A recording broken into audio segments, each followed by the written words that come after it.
Nice to see you all on this Friday. Do a couple of quick announcements at the top before we get to questions. I want to begin first with a quick note about an action that was just taken that is an important step toward fulfilling the President's ConnectEd goal of transforming teaching and learning through expanded access to broadband wireless and digital learning tools in America's classrooms.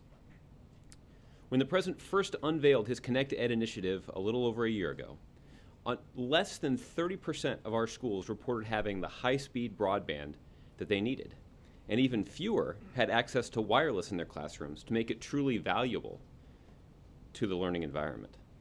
Just a few minutes ago, the FCC voted to modernize the E-rate program, a step that will expand access to these tools for schools and students across the country. Today's action by the FCC answers the President's 2014 State of the Union call for a down payment on his ConnectEd vision by updating this program and using some of the savings generated to provide a $2 billion investment that will connect an additional 20 million students to high-speed Wi-Fi over the next 2 years. We commend the FCC on this important vote and for their continued commitment to increasing vital school and library internet connectivity, which we believe will help more students get a great education, train them for the jobs of the future, and continue to build a more competitive U.S. economy. While more work will be needed to meet the President's goal of connecting 99% of students in their classrooms and libraries over the next 4 years, and ensure that connectivity is put to immediate use, enriching classrooms and empowering teachers, today's vote is a major step along that path. And secondly, I want to offer my congratulations to your own Jeff Mason, who I think earlier this week was announced as, or was elected to the Correspondence Association board, and you'll be serving as president in a couple years. Is that right, Jeff? Yeah. So good. Congratulations. I know, yes, applause I think are in order, so which is great. Your colleague Todd Gilman from the Dallas Morning News was also elected, and I understand that Doug Mills was also reelected to the board. So look forward to working with all of you. I think, as with all arrivals, there are some departures as well. So I want to also acknowledge the outstanding service of outgoing President Steve Thoma and April Ryan, who are departing the board this week. And I don't see that either of them is here, but let the record reflect that their contribution should be acknowledged. There she is. Better late than never. I thought you were going to congratulate LeBron. We may get to that. We'll see. Nedra, after the... Yes, thanks. Congressman Rogers is saying that the House will not pass the President's border spending request and that it's too large. Are you looking at making any adjustments or trying to work out some compromise with Republicans on this? Well, you heard from the President when he spoke on Wednesday indicated an openness to working with Republicans to ensure that the administration has necessary resources to deal with this urgent humanitarian situation. If you look at the funding requests that this administration has put forward, it includes many of the priorities that Republicans themselves have identified. First of all, it includes a significant investment in border security, assets that can be used to continue the effort to secure the border. It also includes some resources to ensure that those adults who are detained with children at the border, are apprehended at the border, can be detained in a way that is in line with some basic humanitarian standards. It also includes some money through HHS to ensure that the detention of some of the children who are apprehended does not pose a threat to public health, ensuring that there are, immunizations and other basic medical care can be rendered where necessary to, again, ensure the protection of public health. So all of these things are included, along with some other things, are included in the appropriations request that we've put forward. Republicans have indicated that they share the administration's assessment about the priorities that need to be addressed, and we're open to working with Democrats and Republicans in Congress to get this done. The thing that I would point out, though, is that the President has moved quickly to be very clear about what specifically needs to be funded, and we would like to see Republicans back up their rhetoric with the kind of urgent action that this situation merits. Could a lower amount amount be sufficient, even if not ideal, to deal with this problem? And can you give us a sense if the president personally is getting involved in any negotiations at this point? I'm not in a position to negotiate line item figures or the propriety of specific funding levels. I'll leave that to the experts. We have put forward what we think is a pretty common sense proposal to address the needs that are evident, but we're open to a conversation with Republicans if they have some other suggestions. But again, I think the question really here is the time frame. Are Republicans going to act with a sense of urgency? Their rhetoric certainly indicates they're feeling a sense of urgency. I think the question is if they're willing to back up that rhetoric with some action. And the president, is he making calls or scheduling any meetings at this point? I don't know of any specific conversations that the president has personally had on this issue, but I know that there have been a number of conversations between White House officials and congressional officials about the details of this funding request that we've put forward. Okay. Mr. President-elect. Thank you, Josh. A question about Israel. This is the fourth day of Israeli airstrikes on Gaza, killing 11 more Palestinians, which has brought the death toll up to 96. Is there anything more the United States can do to stop this violence? Well, Jeff, as you'll note, the president telephoned Prime Minister Netanyahu from Air Force One yesterday afternoon and reiterated the United States' strong condemnation of continuing rocket fire into Israel by Hamas and other terrorist organizations in Gaza. The president in that telephone call also did something that we have done several times publicly, which is reaffirmed Israel's right to defend itself against these attacks. That said, we also condemn the attacks this morning that were launched from Lebanon. In the course of that telephone call, the president also expressed his concern about the risk associated with further escalation and emphasized the need for all sides in this dispute to do everything they can to protect the lives of civilians and restore calm. It is evident that civilians have been killed, including children. That's tragic, and we offer our condolences to the families. Is there anything more that the United States can do to make it stop?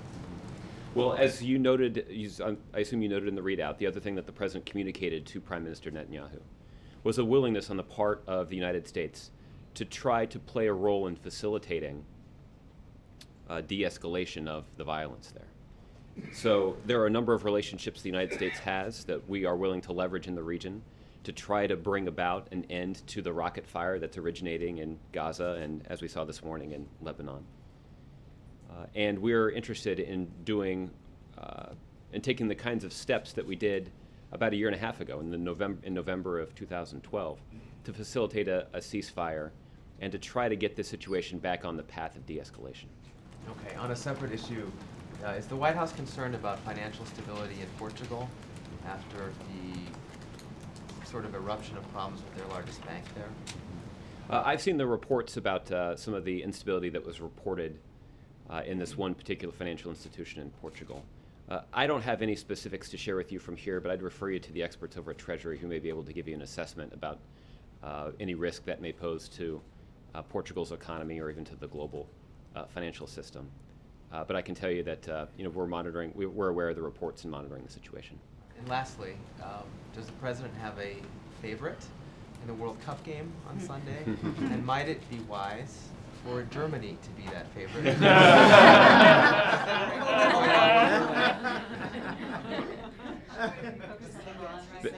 That is a very clever way to ask that question. I appreciate that. I've not had a chance to speak to the president about the World Cup final. I know that he watched with some interest the semifinal games earlier this week while we were on the airplane. Both of them were conveniently timed so that at least part of the game was broadcast while we were in the air. I don't yet know whether or not the president's going to watch the World Cup final on Sunday, but if he does, we'll try to let you know. Okay. Move around a little bit. Justin. I've got two, but I'll start with the sports one as okay. well, since you mentioned it. The president's a big NBA fan. I'm wondering if he has any reactions to LeBron deciding to go back to Cleveland. I didn't speak to him personally about it. I know that the president is a big fan of LeBron's. I think that he's, like many of us, even those of us who are not quite as avid as NBA fans, that the president is a fan of somebody that has demonstrated such tremendous skill and athleticism on the court, and the president enjoys watching him play.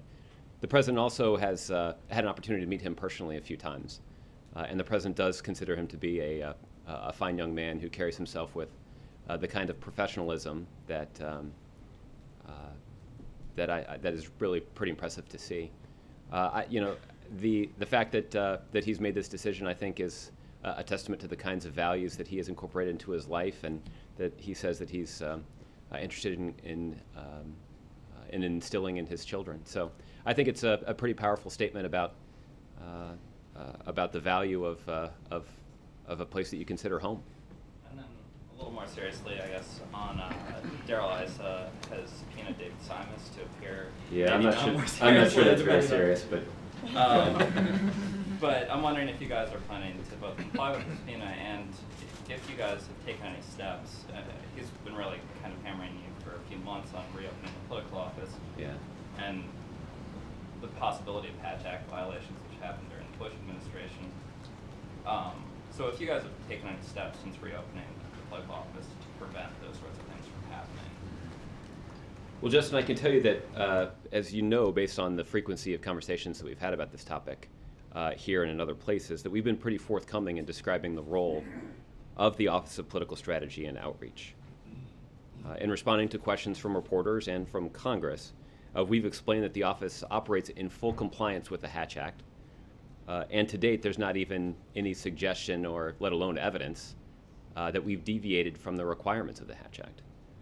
In fact, the Office of Special Counsel recognized in its 2011 report the propriety of having an office in the White House to provide the president with information about the current political environment and political issues nationwide. So I'd encourage you to check out that report if you're as interested in this topic as Darrell Issa apparently is.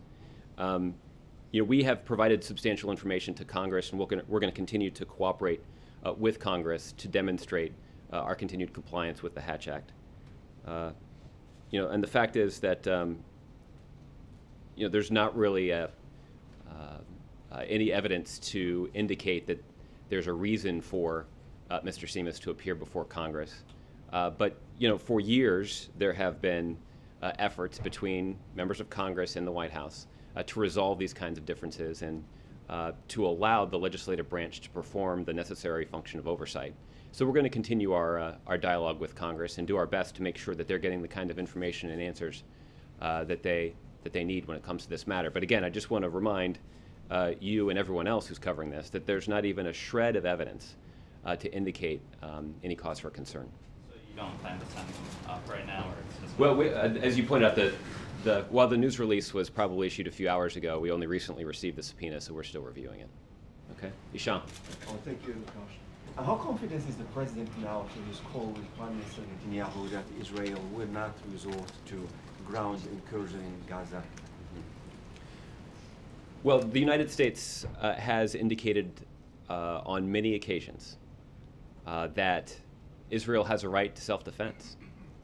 And right now, many of the citizens of Israel are subject to a barrage of rockets that are being launched from Gaza, and reports of a rocket being launched this morning from Lebanon.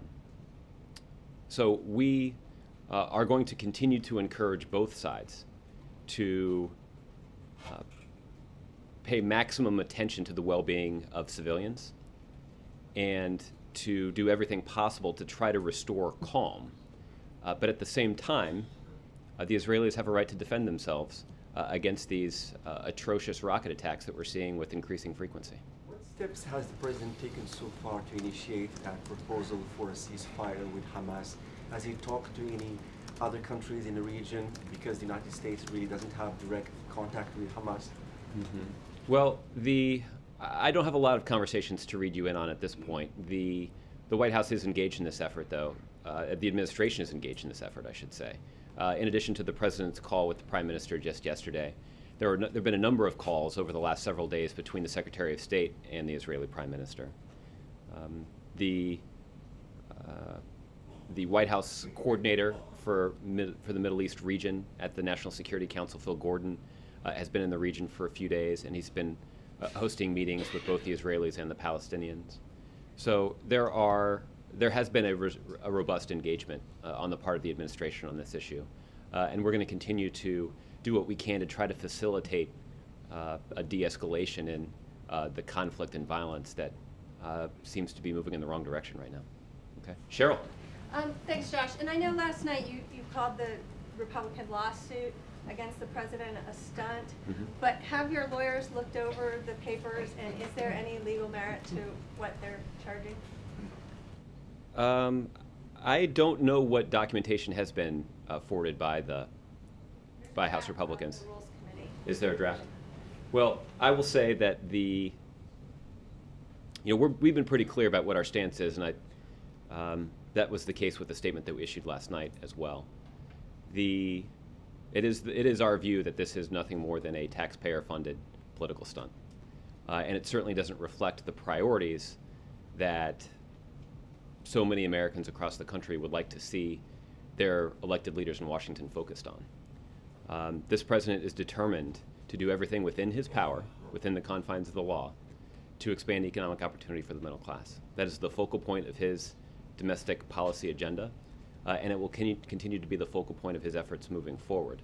If there's an opportunity for us to work with Congress to further that goal, we will not hesitate to work in collaborative fashion to get that done. But so far, we've seen Congress, and in particular congressional Republicans, do very little to advance that agenda. In fact, they seem to be engaged in an effort to block all progress that would benefit middle-class families. That's unfortunate, but the president's not going to allow that to block him from doing everything within his power to expand economic opportunity for middle-class families all across the country. So, Jessica. On Iraq, what has been the White House response to the Kurdish exodus from the Iraqi government yesterday, in particular because it doesn't necessarily support what you're trying to encourage them to do, which is a unity government? Well, as you know, Jessica, the Vice President has been engaged in a pretty rigorous stint of telephone diplomacy over the last several weeks. There have been a number of calls to Kurdish leaders, including Mr. Barzani, that we have read out to you. So the Vice President is engaged in a variety of conversations on this topic. It continues to be the view of the United States that Iraq's political leaders should come together and unify that country in the face of the threat that is posed by ISIS. And that will continue to be the message that we send, not just publicly, but also privately in the ongoing conversations. Has there been any contact since the walkout yesterday? Not that I'm aware of, but we can check on that for you. And has there been any contact between the White House and Ahmed Chalabi? That's not that I'm aware of, but it's hard for me to be. You asked that a question in a very broad way, so I certainly don't have I certainly don't have a conversation that I'm in a position to read out from here. Okay, let's move around a little bit. Michelle. I'm not sure if I really heard the answer. I think it was to Cheryl's question Okay. about is the White House making any statement at all on the possible legal merits of that lawsuit, or That's assuming there are some. okay, was that the statement? Or the likelihood of it going forward? Well, I think the likelihood of it going forward will depend in large part on the strategy that's conceived of by the taxpayer-funded lawyers who are working for House Republicans as they pursue this matter. The fact of the matter is this president is determined to do everything within his power to make progress for middle-class families.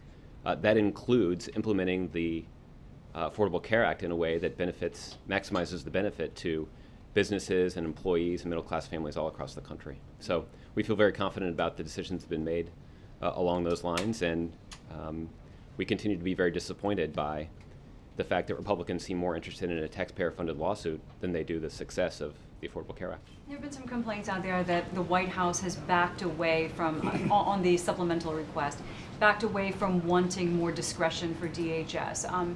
Is that true in any way? No. Okay, got it. And on German spying, it was in May when Chancellor Merkel was here in the Rose Garden, and the president really kind of presented it in a personal way, talking about the close friendship, saying that it pained him personally, that there had been a rift. And now this has happened. Can you give us a sense of the president's thoughts on what has happened now and what could repair this relationship?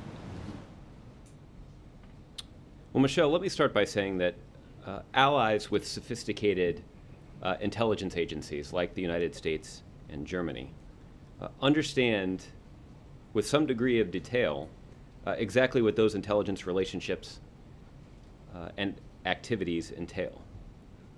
Any differences that we have are most effectively resolved through established private channels, not through the media.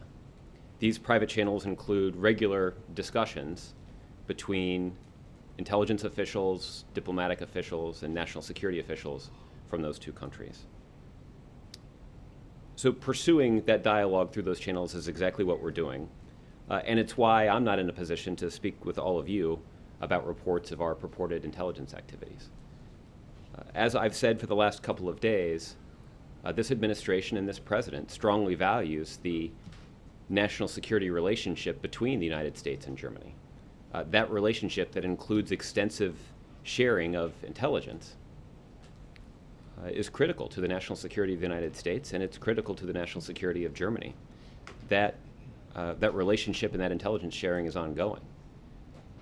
But as for reports of disagreement about some of those activities, those disagreements, as they have been in the past, will be resolved through established private channels. And those discussions that are ongoing, can you say whether they have helped over the last few days in any way? Has there been progress over the last few days? It'd be difficult for me to describe those conversations as private if I were talking about them with you. So I'm going to keep them private. I mean, Leslie, I think it was the foreign minister or someone in Germany who said that the president is in good contact with Chancellor Merkel. Mm-hmm. We don't know of any phone call, but can you say that that is true, that there is contact between them? Well, I think that it's fair for you to understand that there is regular contact between senior American national security officials and senior German national security officials. The president spoke to the German chancellor as recently as a week ago, or maybe it was 8 days ago. This didn't come up, did it? No, as I think I mentioned a couple of times, this phone call occurred the day before these reports surfaced. So they have not spoken since then, but the communication between this administration and our German counterparts is ongoing. Okay, Mark? Yeah, Josh, back to the Mideast. Prime Minister Netanyahu just a little while ago said, rejected outside pressure. He said Israel's not going to, this operation is going to continue until its goals are reached. It doesn't sound like he's very interested in any outside help reaching a ceasefire right now. Well, again, his level of interest, I would, questions about his level of interest I'd direct to his office. The fact is, Israel is an ally of the United States, and we have an unshakable bond with that country, and we are committed to their security. And that's only one reason that we freely recognize their right to defend themselves. Citizens in that country are currently subject to intermittent rocket launches. So it's understandable that the political leadership of that country would want to do everything that they could to protect their citizens. That's certainly within their rights. What we are urging is we're urging some restraint. We're urging a strong consideration of the well-being of innocent civilians on both sides. And we're offering the assistance of the United States to try to facilitate a ceasefire that we believe is in the best interests of both sides. But if you're offering that, do you want it to happen now, or are you just willing to wait till whenever the Israelis think they're ready for it? Well, our concern is that as violence continues, it only puts at risk the lives of many innocent civilians, again, on both sides of this issue. So the sooner we can get a ceasefire in place, the better it will be for both sides.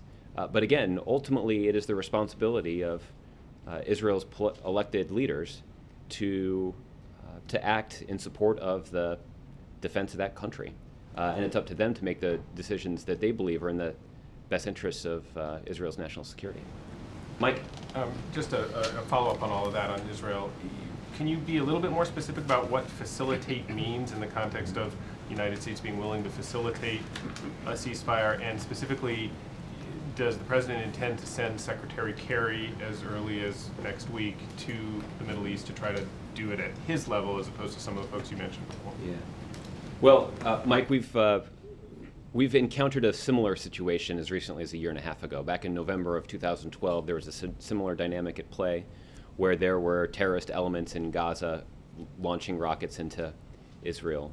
And the United States used our relationship with countries in the region, including Egypt and Turkey and others, to bring both sides to the table and create an environment where a ceasefire could be declared and enforced.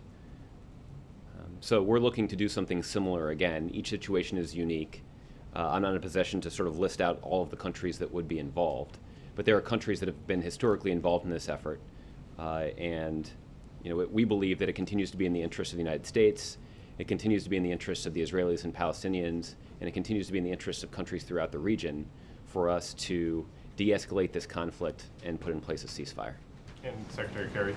I don't have any update in terms of his travel. I know that right now he's in Afghanistan and headed to Vienna in the next day or two. And you don't? But anything beyond that, I'm not aware of. Nope. Okay. Roger. Thank you. Staying with Israel, you've made a couple references to November 2012 and the ceasefire and stuff like that. The actions today, how does that compare with the year and a half ago?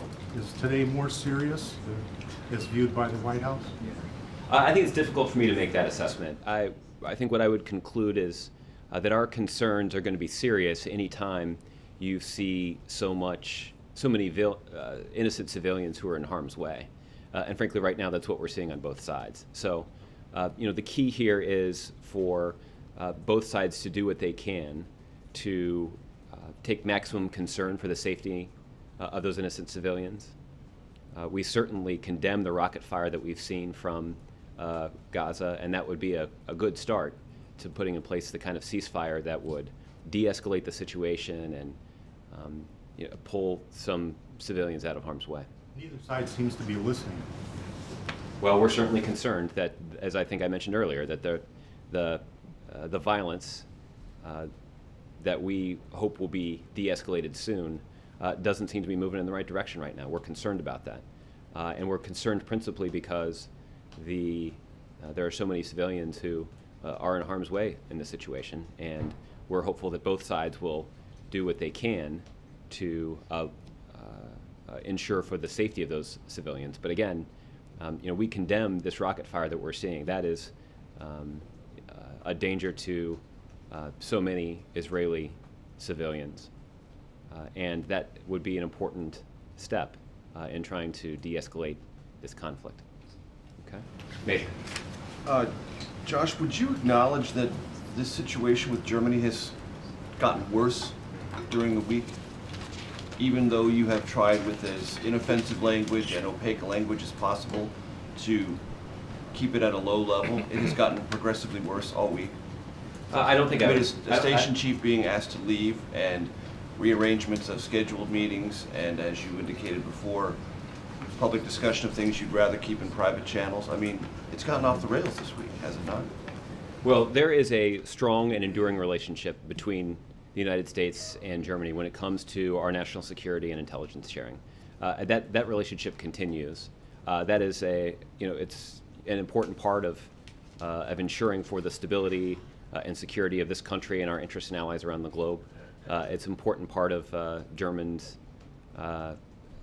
national security and their interests and allies around the globe as well. So that relationship is continuing despite any reported differences. I'm sorry? It's stressed. It's been subjected to some strain this week. Would you not at least acknowledge that? Well, I would acknowledge that I've read many of the reports you may be referring to. And that is the reason that there have been conversations between, through our established private channels between intel officials and diplomatic officials from both countries. It's our desire to see this situation resolved appropriately. And in a way that is consistent with both countries' commitment to that relationship. Is there any sense within the administration that Germans are overreacting? Well, I think I would sort of just point to what I said at the beginning, which is that. All countries spy on each other. Well, I think to be slightly more precise, I think I said that countries with sophisticated intelligence agencies, like both the United States and Germany, understand what intelligence relationships and activities entail, and when differences of opinion or when concerns arise, that there's a benefit to resolving those differences through private, secure channels, and not by trying to resolve them through the media.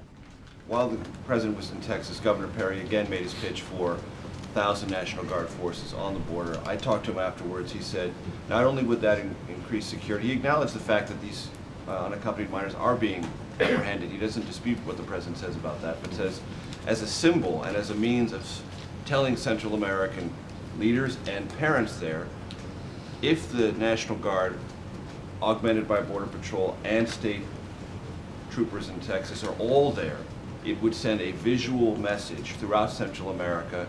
Don't even get near the border because you're not going to get across in the first place.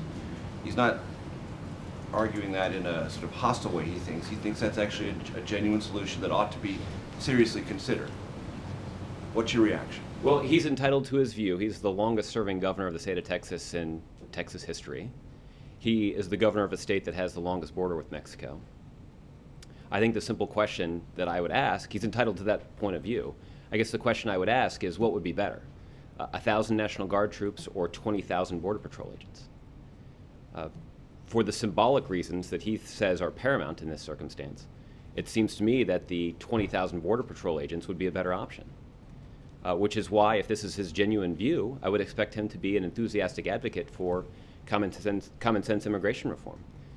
Passing common sense immigration reform along the lines of what passed the Senate with bipartisan support would add 20,000 officers to the border.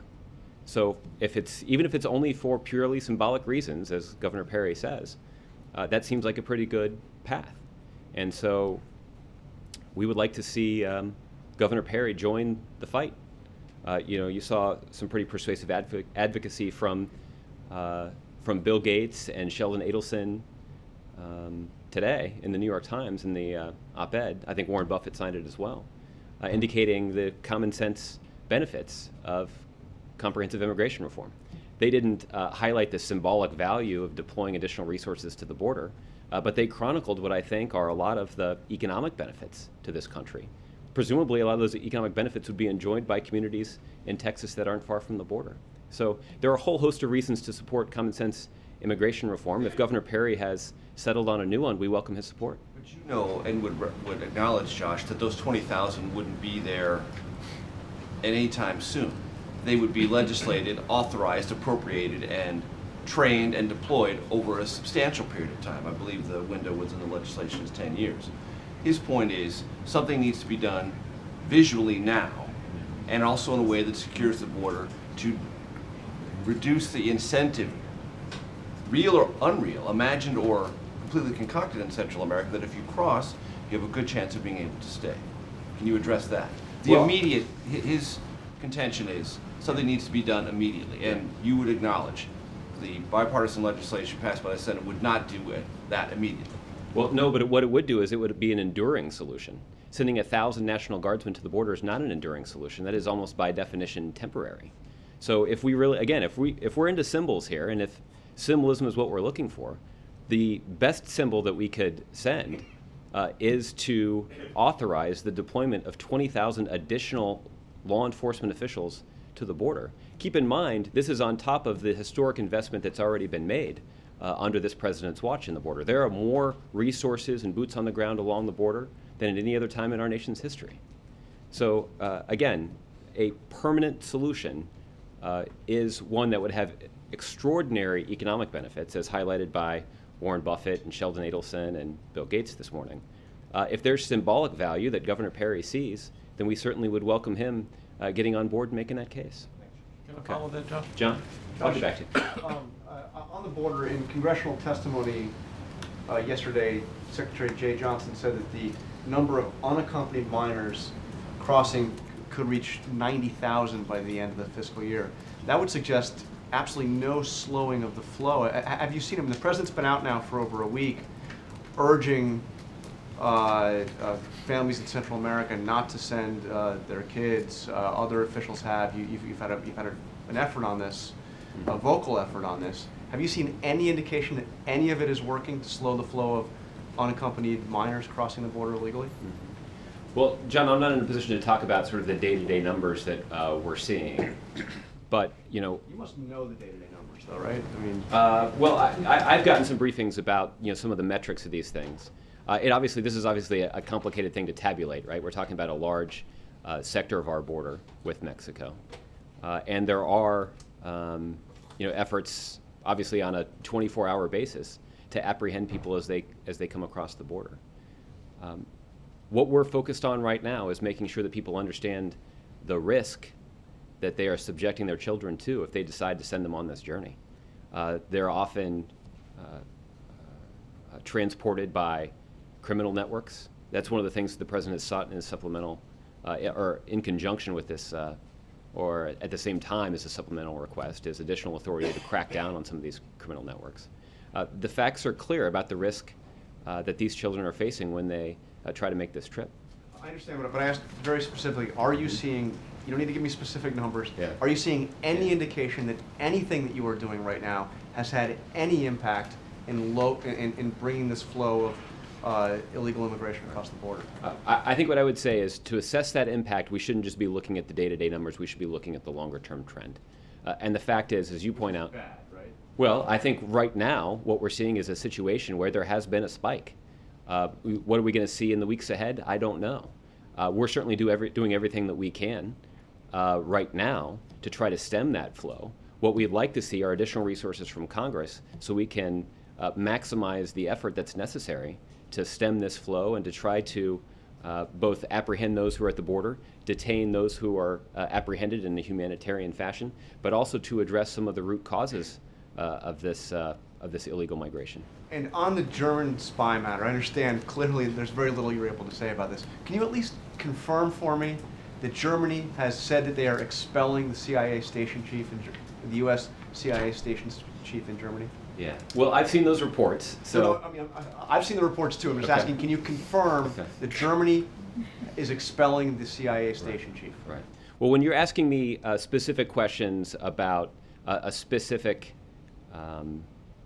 CIA official, it's going to be difficult for me to talk about that in any environment, let alone here on live television. But but I will say this. The United States understands the importance of this issue, and as a matter of course, respects the German government's wishes regarding the accreditation and presence of U.S. diplomats in Germany. Okay, So the point is, this is obviously... That was interesting. No mention to intelligence. Let's take the CIA out of it. Can you acknowledge, given your respect for the German government's ability to accredit diplomats, will you acknowledge that Germany not has just their- expelled the top intelligence official at the embassy in Berlin? I'm not going to be in a position to comment on the... You've done this on the- publicly. Well, They've announced it publicly. again, Can't it's confirm it's they've their done it. responsibility to provide for the accreditation and presence of U.S. diplomats in Germany. But in terms of the whereabouts or activities of individual diplomats or intelligence officials, I'm just not in a position to comment. There is a on that. CIA station chief in Germany? I'm not going to be in a position to talk about our intelligence activities, and I think that's for good reason. Okay, April, can I just do one more on Israel? I just want to give somebody else a chance here. Okay, very specific, on the issue of a potential ground invasion of Gaza, as the administration said point blank to the Israelis that would be a bad idea. What this administration has done is we have delivered essentially a two-pronged message. The first is acknowledging the right of Israel's political leaders to provide for the defense of that country and its citizens. That's their right. At the same time, we are urging leaders on both sides to account for the safety and security of innocent civilians on both sides, and to leave open a channel, leave open an opportunity for a ceasefire to be negotiated. Okay. April. Josh, I wanted to go to a domestic subject that has been in the news recently. Gun violence, the rash of gun violence in Chicago and other cities. Could you talk to me about the President's thoughts about what's been happening in Chicago particularly, and around the nation, as we're not hearing much as it relates to gun control reform or something going on with trying to get a handle on what's happening? Well, April, you're right that we do see with all too tragic frequency the continued gun violence in communities all across the country. We were in Texas earlier this week where there was a high-profile incident outside Houston where an individual killed 6 or 7 people in a home using a firearm. That's just an incident of gun violence that got a lot of attention. As you point out, there are communities across the country that are racked by gun violence on a daily basis. In fact, those kinds of episodes of violence are so frequent that they don't make the news very often. This kind of gun violence is tragic. And the President has said on many occasions that he believes there are some common sense steps that we can take to reduce gun violence. I don't think there's any single law that could be passed that would reduce every single element of it. But there are some common sense things that we can do to keep guns out of the hands of criminals, to keep guns out of the hands of those who shouldn't have them, while fully respecting the Second Amendment rights that the President of the United States believes in and that so many Americans across the country hold dear. So there are some common sense things that we can do. The President's going to continue to make the case that we should do them. But ultimately, I think the only way we're going to get over this hump and convince Congress to take, again, take the kinds of steps that are supported by the vast majority of Americans, even the kinds of steps that are supported by a majority of gun owners and a majority of Republicans, is going to be for people to make their voices heard, to make it clear to members of Congress that how they vote on some of these issues will have an impact on the voting decisions that are made by average citizens when it comes time to hire a member of Congress to represent them. People have been making their voices heard, but there seems to be a stumbling block when it comes to the gun lobby and the situation about the right to bear arms. But there's that, what do you say to that other side who says, I have a right to feel that I can walk in a community or be able to just not have a fear of being shot? There are two sides to this equation. What do you say to those people who are fearful as the gun lobby, the powerful gun lobby, has prevented any kind of changes in the gun laws from happening? Well, I think what I would say is that there are some common sense steps that we've identified and that others have identified that could be taken to reduce incidents of gun violence. Those steps are common sense because they would do the kinds of things that everybody agrees, which is that, or just about everybody agrees, that there are sort of established guidelines for people that we believe shouldn't have access to firearms. Criminals would be one good example of that. At the same time, we can implement those rules in a way that respects the right of law-abiding Americans to exercise their Second Amendment rights. So there are some common sense steps that we can take, and again, the obstacle here is Congress, because there's a president who is a strong advocate for these kinds of policies. The president has made this case to members of Congress, but what will ultimately be required will be members of the general public contacting their individual members of Congress and making a statement to them about what their views are, and making it clear to these members of Congress that their job's going to be dependent on how they vote on these issues. Isaac. You say the president has been making the case, but he hasn't been speaking about gun control openly. I mean, it hasn't been part of his speeches that he's made. Will he be talking about it more? Will that be added into the things that he talks about over the coming weeks and months as he's traveling the country? I don't think that there's any doubt about what the president's views are on this topic, and I think that when the president has the opportunity to talk about this issue, he does so. I think with a lot of conviction and with a lot of clarity. But he has the opportunity. I mean, he had the opportunity yesterday to talk about it in Texas if he wanted to, and he's chosen not to. Can you explain the logic for not having it be something that he's talked about publicly except when asked? Well, I'm not sure that's a fair assessment of the president's public statements, but the president yesterday was speaking at an event on the economy where he was highlighting his commitment to acting on his own where necessary and with Congress where possible to make progress in support of middle-class families. There are a lot of common sense economic policies the president's put forward that Congress is also blocking.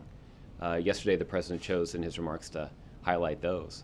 But the president feels strongly about some of the common sense measures that Republicans have blocked related to gun safety as well. Okay. Chris?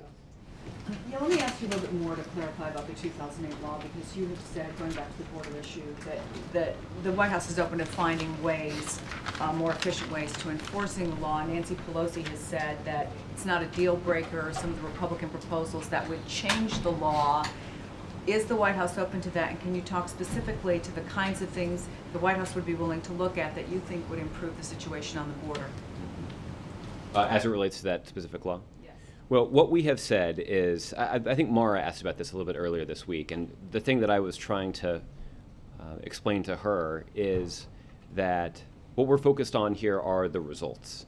And the end result that we would like to see is for those individuals who have gone through the immigration system and have after going through those immigration proceedings, have been found to not have a legitimate claim to remain in this country, we would like to see those individuals removed and repatriated efficiently. Right now, the law presents some obstacles to that. And what we have said, in terms of the easiest way to solve this problem, is that Congress should give greater authority and discretion to the Secretary of Homeland Security as he implements the law. That is to say that he can more efficiently and more quickly remove and repatriate those individuals that the immigration courts have found do not have a legal basis for remaining here. So if that's what you're focused on, let me just ask you about what Senator Pat Leahy said. He says he's opposed to amending the law if it's part of this negotiation for the emergency spending. In fact, he says if we follow the law, we're going to get due process. He doesn't see any reason for those two things to be tied. Can you give us the White House position on that?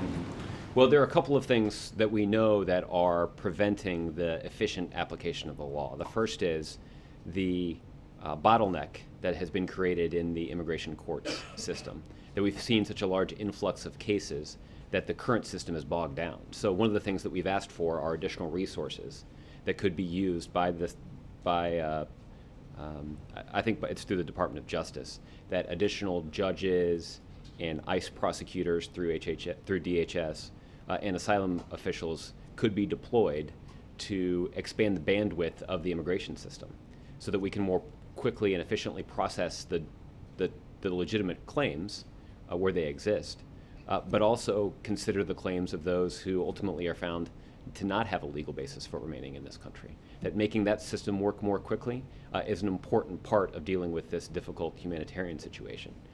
From there, what we would like to see is greater discretion be given to the Secretary of Homeland Security so that he could exercise it and more efficiently remove those individuals that weren't found to have a legal basis for humanitarian relief in this country. So there are a number of causes that we're trying to address here. One of these is related to resources in the immigration court system.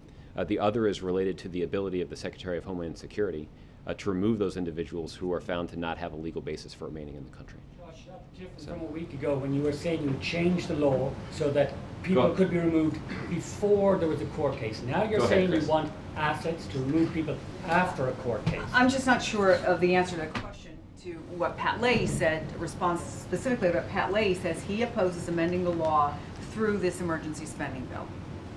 Right, and what I'm saying is that there are a couple of legal legislative mechanisms that could be used. What we're focused on is the ultimate goal, and that ultimate goal would be the efficient removal of those individuals who are found after going through due process are found to not have a legitimate legal basis for remaining in the country. And if that means changing the 2008 law, if it means giving greater authority to the Secretary of Homeland Security, if it requires passing some other law, we're focused on the end results. And if the end result reflects the principles that I've laid out, then I would anticipate we'd be in a position to support it. But that's the nature of the kinds of conversations that are ongoing between the administration and Capitol Hill as we work through getting the resources and authority that are necessary to deal with this problem. Unfortunately, what we've seen is Republicans spouting a lot of rhetoric on television saying that this is an urgent problem that needs to get solved right away, but leaders in the House Republicans saying that they hope to get to it later this month. That's certainly not consistent with the spirit of urgency that this administration is acting with to deal with this problem.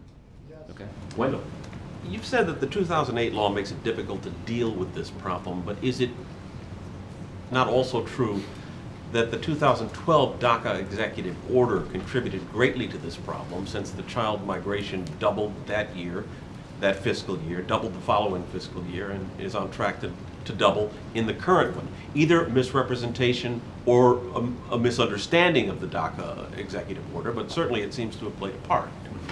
Well, I think Governor Perry would disagree with that assessment. What Governor Perry said was that we saw this problem before the president even moved on the deferred action that you're referring to. So I think what's evident is that this is a problem with a lot of different causes. And that's why you're seeing a whole of government approach to dealing with these challenges. That includes everything from trying to deal with this problem at the source, through conversations with the leaders of Honduras, El Salvador, and Guatemala, to providing additional resources to law enforcement so that they can better handle the influx of individuals who are being apprehended on the border. And that includes adding to the resources available to the immigration court system to consider and process these claims.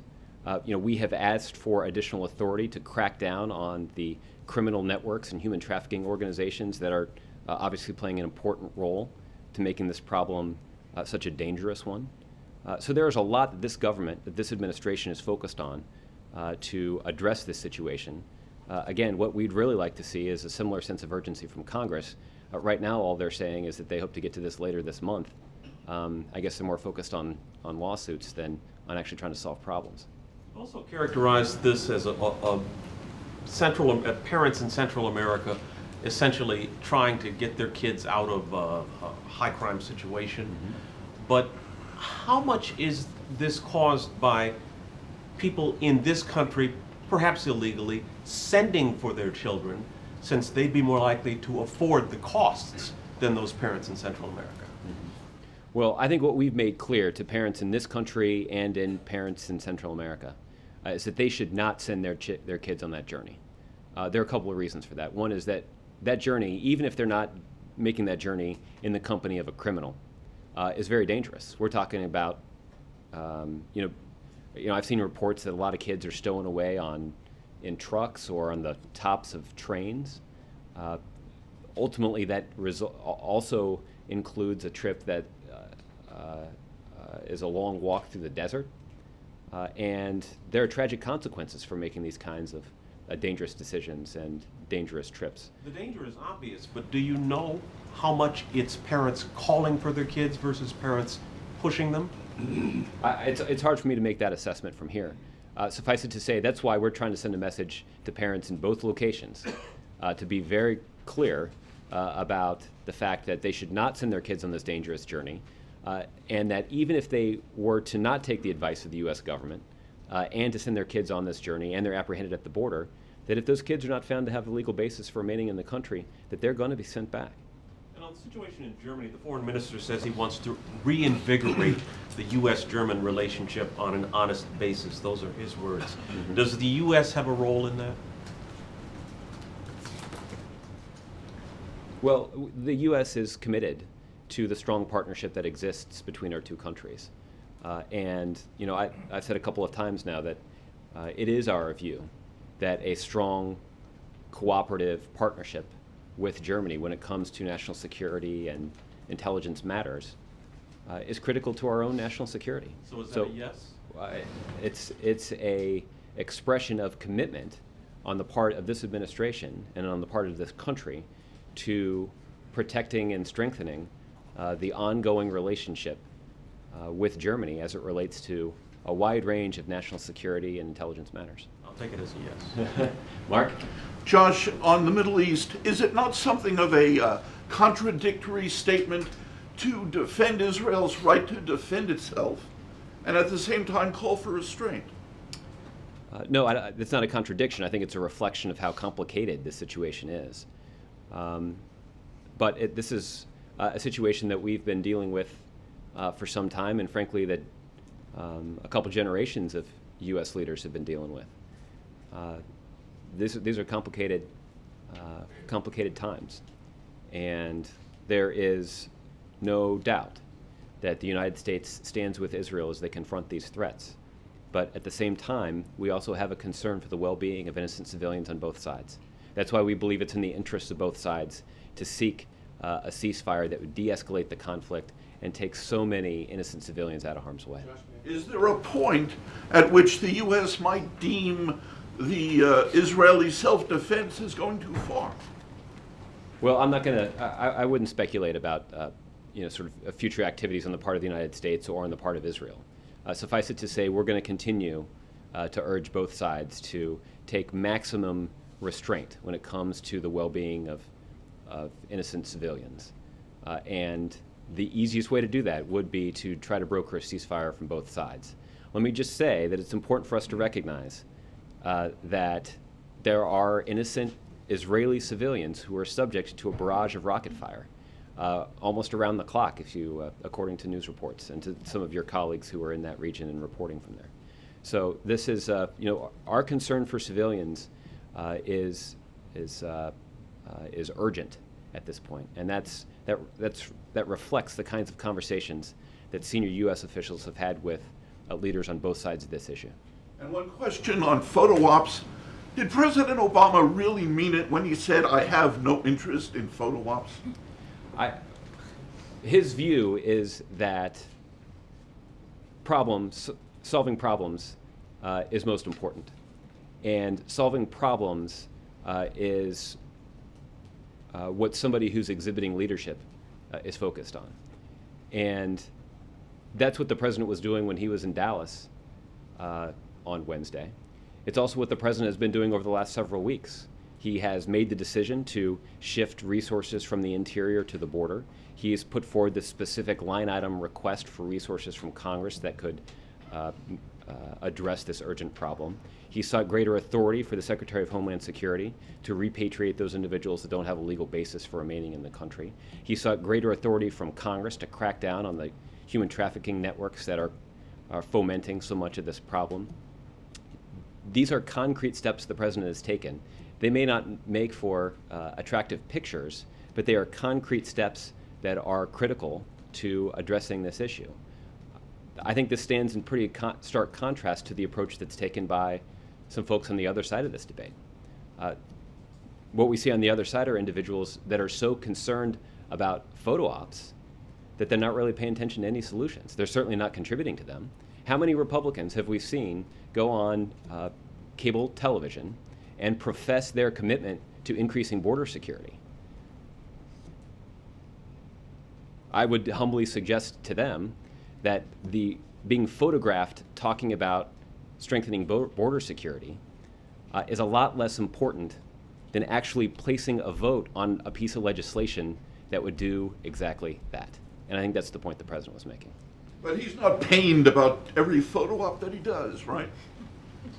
Well, I think if he did, it'd disappoint a lot of people in this room who are pretty interested in capturing the president. Well, aren't photo ops the lifeblood of presidential public relations? Well, there's no doubt that a presidential appearance somewhere sends a very important message about the president's priorities. In some cases, it sends a very important message about the country's priorities. The best example, I was thinking about this a little earlier today, the best example I could think of was it was about a month ago that the president traveled to Warsaw, Poland. And he got off the plane, and the first thing he did was he walked over to an adjacent airplane hangar where there were 2 American F-16s parked in front of television cameras. And the president stood in front of those 2 airplanes alongside some military and Polish military personnel and alongside the leader of Poland and articulated this administration's and this country's commitment to the Article 5 mutual defense aspect of the NATO treaty. That is clearly a photo op, but it is part of solving a problem. It sends a very clear message to the people of Poland, to our NATO allies, and to Russia about what our intentions actually are. So again, the point that the president was making on Wednesday is that this is about priorities. And when you prioritize photo ops ahead of solutions to actual problems, you're not really accomplishing very much. But when you are focused on problems and occasionally using photo ops to confront these problems, that's what real leadership is all about. Stephen. Over the last year, Chancellor Merkel has had to deal with a strain of anti-Americanism in German politics. Surely the White House must be concerned that the latest tension makes it more difficult for her to do things that the United States would like to do. For example, she had to stick her neck out to get tougher sanctions, to get win support for tougher sanctions on Russia over Ukraine. So how concerned is the White House that this incident will kind of have a broader effect in U.S.-German relations? Well, I'm sure that Chancellor Merkel has a very effective spokesperson who can make the case for why she makes the kinds of decisions that she does. I would that won't prevent me, however, from speculating that she didn't join the international effort to impose economic costs on Russia as a favor to anyone in this country. She made the decision to join that effort because she believed it's in the best interests of Germany and its citizens and its interests in Europe and around the world. The reason that there is a strong ongoing national security and intelligence sharing relationship between the United States and Germany is not because Chancellor Merkel is doing a favor for anybody in this country. She's doing that, and she is committed to that relationship as strongly as President Obama is, because it's in the best interest of the country that she was elected to lead. The President has found Chancellor Merkel to be a very effective partner, precisely because she is somebody who is able to identify the interests of her country and place them first, but can act in a collective, cooperative spirit to advance the kind of agenda that's in the best interest of her country as well. So she's proven to be a very effective leader, and the President is fond of her, not just personally, but because of the professionalism that she deploys in the conduct of her job.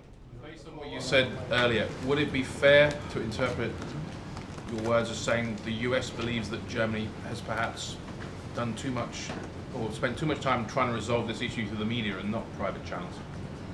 I'll leave the interpretation up to you, but I will just repeat that it is our view that allies with sophisticated intelligence agencies are aware of the activities and relationships that are included. And when differences arise, we're committed to resolving those differences through the established private channels. And we don't believe that trying to resolve them through the media is appropriate. Anita? Thanks. Could you just, I'm going back to the healthcare lawsuit for a minute. Could you just tell us a little bit about the President's response? When did he find out, and what was his initial sort of a personal response? Because it's sort of a little bit of a personal thing here. And also, you indicated you weren't sure if the paperwork, some of the paperwork had been filed. As a lawyer, I would assume the President would want to read it or has read it. Do you know the answer to that? I don't know whether or not he's read it. Again, I'm still unclear exactly what paperwork has been presented. Again, I think the President was pretty clear of his, well, let me say it this way. If, in fact, some of the paperwork related to the lawsuit has been made public, his view on this has not changed from when he talked about it yesterday in Austin. Can you just tell us when he found out about it last night or yesterday afternoon? And he found out about it yesterday afternoon, soon after Republicans made it public. Any particular response besides? From him personally, no, I haven't seen it. Okay. All right, who else here? Chris. Thanks, Josh. Questions on the Employment Non-Discrimination Act. A number of LGBT groups withdrew support from the bill this week because of its religious exemption. In fact, the National Gay and Task Force now opposes the bill. The President has stated support for ENDA numerous times, but is he aware of the concerns expressed by these groups, and would he consider vetoing it if it came to his desk with the current religious exemption? Chris, the President has long supported an inclusive ENDA, and we continue to believe that Congress needs to pass federal legislation that protects LGBT Americans from employment discrimination. The President has talked often about his opposition to any sorts of policies or views that discriminate against individuals because of who they are, the color of their skin, their name, or who they love. And that is a principle that the President believes should be enshrined into federal law, in this case through an inclusive ENDA. We're certainly aware of the ongoing conversations about ENDA and look forward to working with lawmakers and advocates to achieve this important goal. Is he concerned about the religious exemption in ENDA, and would that prompt him to veto legislation? No, we continue to support ENDA legislation. But would the President welcome a narrowing of that exemption in the bill? Well, I think I think I've been pretty clear about what our position is. I know that advocates have changed their position on this, and we're certainly aware of their change in position, but this administration has not changed ours. Following the withdrawal of support of the bill from these groups, does the White House realistically see any chance of ENDA passing this year, or is the legislation dead? Well, when we talked about the fact that the President was considering an ENDA EO a few weeks ago, we noted that it had passed through the Senate with bipartisan support, but was stuck in the House. We noted that there was the prospects in the House, like so many other pieces of common sense, worthwhile legislation, have hit a dead end there, unfortunately, because of the obstruction of congressional Republicans. So I would acknowledge, as I did a few weeks ago, that the prospects for passing it through the House are not very good, and that's unfortunate. That's why that's one of the reasons the president is considering doing something using his executive authority.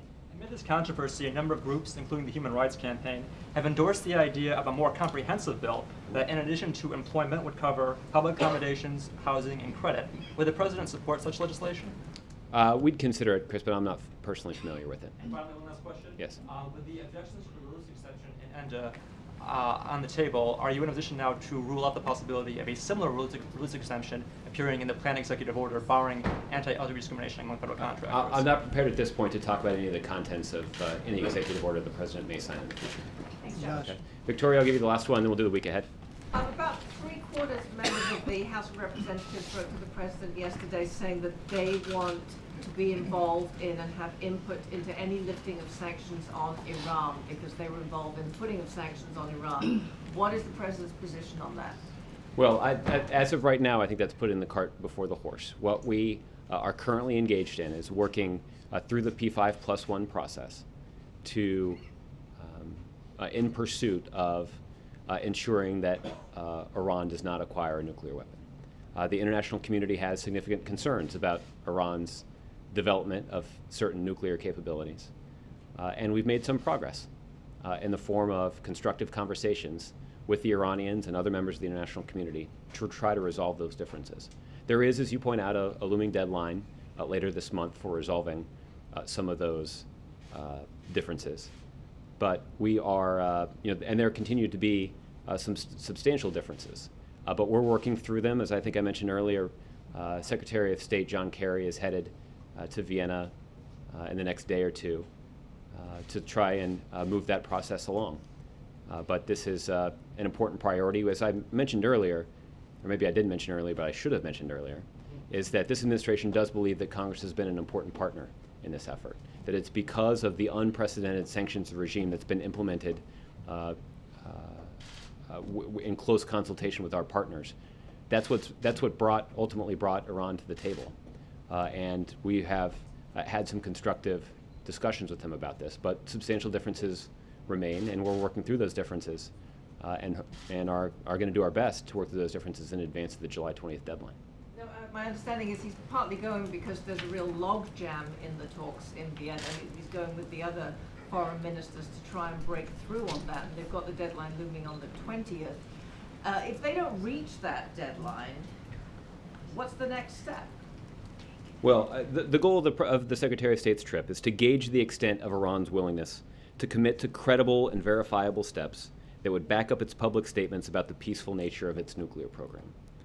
As we've said consistently, if Iran's intentions are entirely peaceful, as they claim they are, it shouldn't be a hard proposition to prove. So the Secretary of State will see if progress can be made on the issues where significant gaps remain, and assess Iran's willingness to make a set of critical choices at the negotiating table. And if progress can't be made? Well, that's the reason he's going there, is to try to make some progress. And if it can't be made?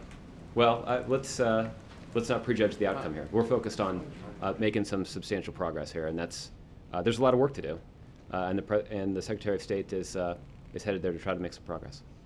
Okay, let's do the week ahead. Press conference? There's no press conference on the week ahead. On Monday, the president will participate in an ambassador credentialing ceremony in the Oval Office. Many of you have heard about this event before. The president will receive the credentials from foreign ambassadors recently posted in Washington. The presentation of credentials is a traditional ceremony that marks the formal beginning of an ambassador's service in Washington. That evening, the president will host an iftar dinner celebrating Ramadan at the White House. On Tuesday, the president will visit the Northern Virginia area to deliver remarks on the economy. We'll have additional details about that trip either over the weekend or at the very beginning of next week. On Wednesday, the president will attend meetings at the White House. On Thursday, the president will travel to New York City to attend a DNC roundtable. We'll have more details about the president's trip to New York next week. Any other activities on that Thursday? That trip's still coming together, so we may have some additional steps to, or additional activities to tell you about. And then on Friday, the president will be back here at the White House participating in meetings. Return to Washington Thursday. Yes, Thursday night. All right. Hope you all have a terrific summer weekend. Nice weekend. Thank you, you too.